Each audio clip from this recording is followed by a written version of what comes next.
Assalamualaikum warahmatullahi wabarakatuh. Saya Irfan Marcelino dengan NPM 2257051024 dari kelas B angkatan 2022.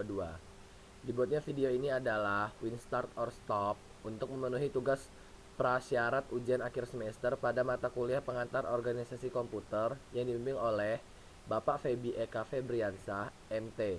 Di sini saya akan menjelaskan cara kerja CPU 8 bit. Sebelumnya saya akan menjelaskan bagian-bagiannya.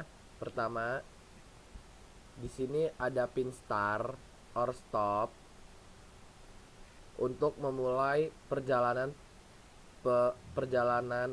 dan menghentikan program komputer. Kemudian pin reset untuk mereset program komputer. Kemudian pin clock. Kemudian CPU atau Central Processing Unit. Kemudian terdapat ROM. Pada ROM terdapat beberapa set instruksi yang sudah diinjeksi terlebih dahulu. Instruksinya berupa CLS, yaitu 02, 06, 04, 00. Nah, kemudian terdapat disk merupakan disk ini merupakan RAM sebagai tempat penyimpanan sementara. Kemudian LED control dan video TTY. Kemudian terdapat keyboard untuk input serta pin clear untuk membersihkan papan keyboard. Di sini saya akan mulai program komputernya. Di sini saya akan klik start, kemudian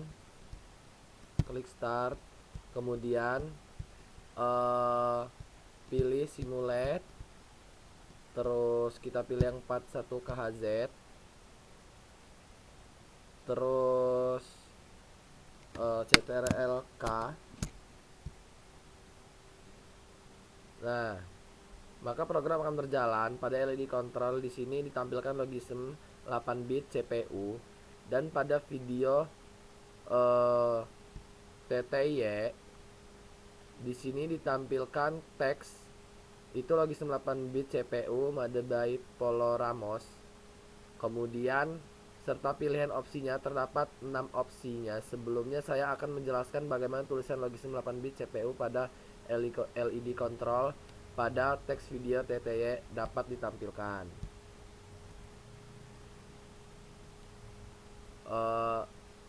Jadi setelah komputer dihidupkan, dijalankan, maka CPU akan mengirim perintah ke ROM dan disk akan mencari gambar dan teks tersebut, kemudian ditampilkan ke LED control dan video TTY. Pada video TTY ini menampilkan 6 pilihan. Yang pertama ada ALU, yang kedua ada SRC, ketiga ada CPU, keempat ada TXT, kelima ada BMP, keenam ada SEQ.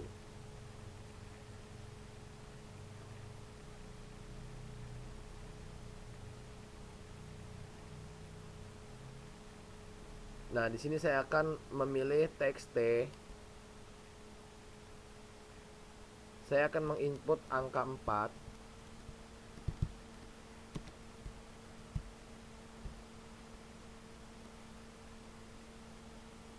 Kemudian di sini terdapat option exit, open file, dan add new file. Di sini saya pilih add new file.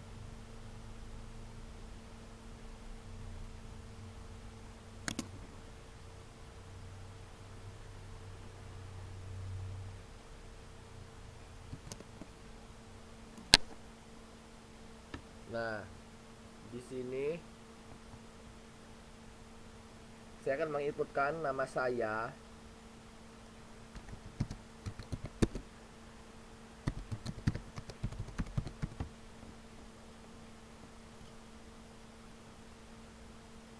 jadi pada penginputan di keyboard ini terdapat delay karena keyboard memerlukan proses dan waktu untuk menampilkan pada video TTY tersebut. Prosesnya yaitu kita menginputkan ke keyboard, kemudian inputkan akan masuk ke CPU, kemudian data inputan akan dimasukkan ke RAM melalui bus.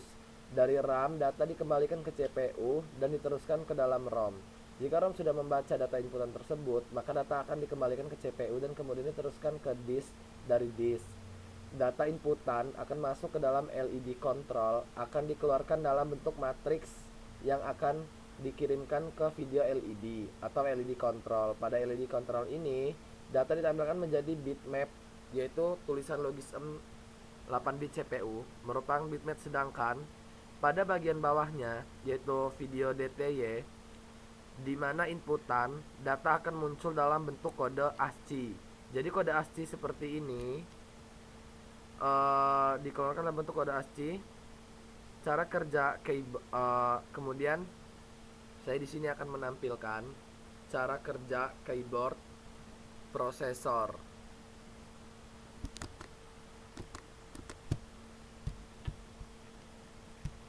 Tahukah kamu cara kerja Cara keyboard? kerjanya.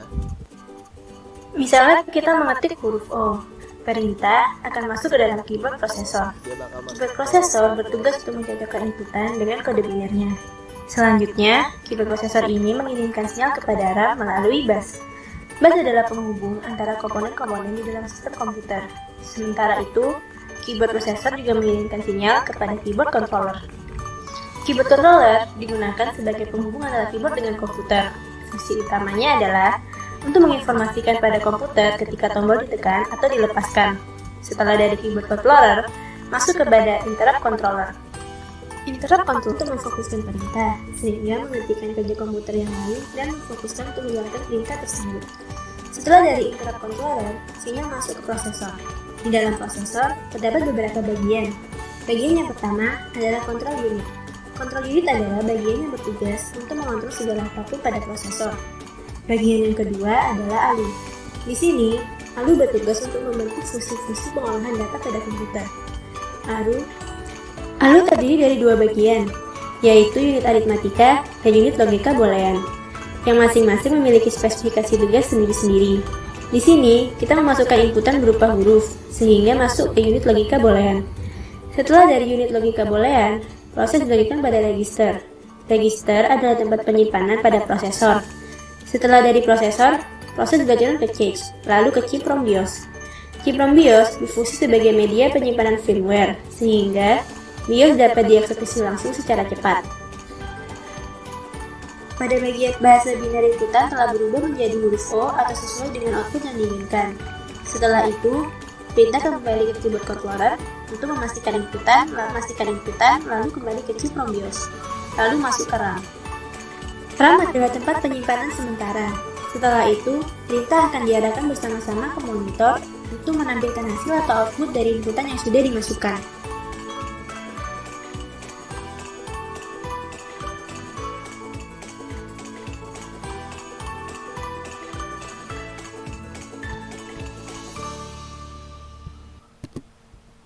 Nah, tadi saya lupa menunjukkan kode-kode ASCII. Nah, kode-kode ASCII itu kayak begini. Ini kode-kode ASCII. Nah, selanjutnya kita bakal ngeriset. Nah, di sini dia akan menuliskan ulang logism 8 bit CPU. Dan masih seperti tadi, di sini ada 6 opsi: ALU, SRC, CPU, TXT, BMP, dan SEQ. Nah, di sini kita bakal nginput ALU, kita bakal milih ALU. Kita input angka 1 di keyboard. Nah, maka di sini akan berubah, di LED control akan berubah menjadi ALU seperti ini.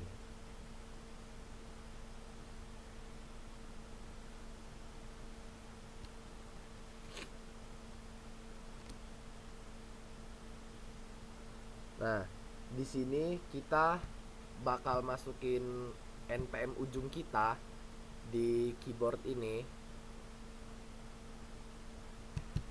Kita masukkan 1024 karena itu NPM ujung saya. lalu dia akan memproses result A yang ini, B nya sama dengan ini, N nya ini, terus OR nya ini, terus XOR yang ini, dan NOR ini, terus add sub. Nah, udah. Sekian penjelasan video prasyarat dari saya. Saya akhiri. Wassalamualaikum warahmatullahi wabarakatuh.